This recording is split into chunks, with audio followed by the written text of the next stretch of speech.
In 2002, the death of patriarch Dhirubhai Ambani left India's most powerful corporate empire without a clear successor. The resulting bitter family feud fractured the unified Reliance monolith into two competing factions, dividing the vast empire. The 2005 demerger agreement carved up the assets between his two sons, Mukesh and Anil Ambani. Mukesh walked away with the traditional industrial cash cows, specifically petrochemicals and refining. Anil was granted the high-growth sectors, taking over telecommunications, power, and financial services. At the time, global capital markets heavily favored the younger brother. Investors placed a massive premium on his tech-savvy portfolio, convinced these modern sectors offered a faster, more lucrative path forward than heavy manufacturing. This division represented a massive, divergent bet on the future of the Indian economy. It set the stage for a 20-year corporate experiment testing two radically different philosophies of capital allocation. By early 2008, Anil's strategy appeared triumphant.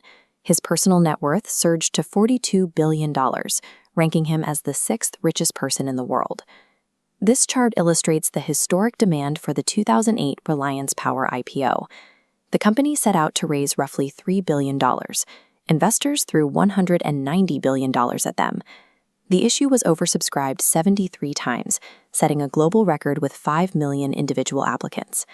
But within minutes of the stock hitting the market, the price plunged below its issue rate. Retail investors quickly realized the power plans they had funded were largely concepts sitting on paper, with no immediate cash flow to support the valuation.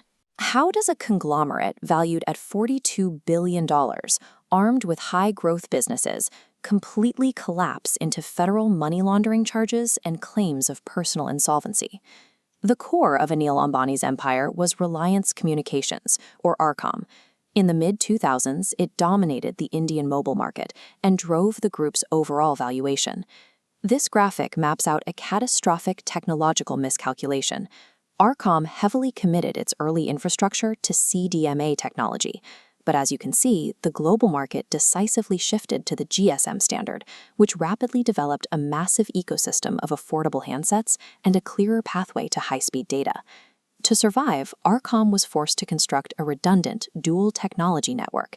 They had to fund both a CDMA and a GSM pipeline simultaneously, a move that doubled their capital expenditure and saddled the company with enormous debt. A single engineering choice generated enormous financial liabilities, precisely at the moment competitors like Bharti Airtel were focusing their resources on a single, streamlined standard. Mukesh Ambani could afford to take strategic risks because his legacy petrochemicals and refining operations generated massive, reliable cash flow.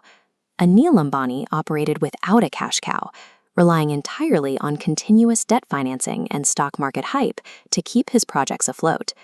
This lack of internal liquidity became fatal when external shocks hit.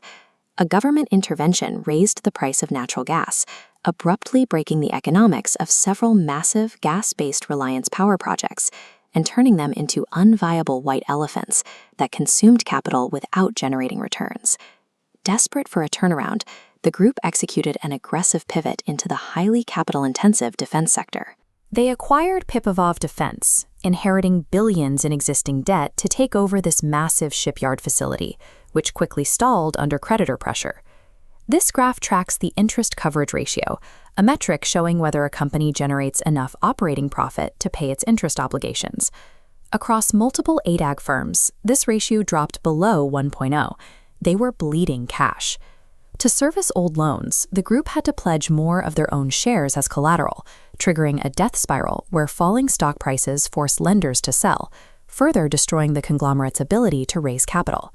The terminal blow arrived in 2016. Mukesh Ambani launched Reliance Jio, aggressively offering free 4G data and voice services. It triggered a brutal price war that an already heavily indebted RCom simply could not survive. As the formal bankruptcy filings began, regulatory agencies started digging into the accounting. They uncovered that the group had moved beyond terrible business strategy into deliberate corporate governance failures. In August 2024, the Securities and Exchange Board of India issued a final order regarding Reliance Home Finance. Investigators found a scheme where funds were systematically siphoned out under the guise of general-purpose working capital loans. This node map illustrates their playbook of obfuscation. Management bypassed standard credit approvals, routing billions of rupees through multiple layers of shell companies directly into the accounts of credit-unworthy, promoter-linked entities. Faced with a severe liquidity crisis, the board prioritized the promoters' interests over their fiduciary duties, resulting in the systemic and illegal diversion of public wealth. The fallout quickly crossed international borders. Sued by a consortium of Chinese banks over defaulted loans, Anil Ambani stood before the UK High Court in 2020 and claimed his net worth was effectively zero. The judge rejected the defense, ordering him to pay $717 million. By early 2025, his control over his financial services empire officially ended, when the bankrupt Reliance Capital was auctioned off to the Hinduja Group. The situation then rapidly escalated into severe criminal accountability.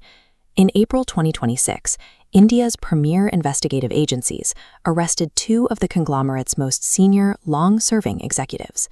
These arrests are part of a sprawling probe by the Central Bureau of Investigation and the Enforcement Directorate into a 40,000 crore rupee money laundering and bank fraud conspiracy. The consequences have evolved into a systemic criminal reckoning.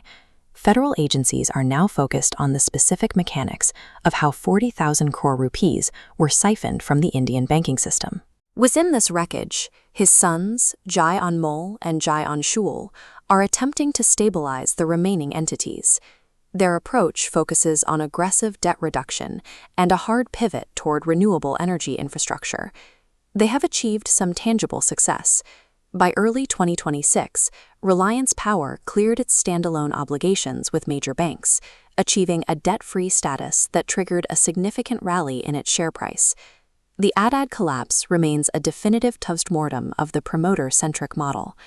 A famous brand and a world record IPO can build an empire, but they offer no protection against the persistent neglect of financial fundamentals and ethical corporate governance.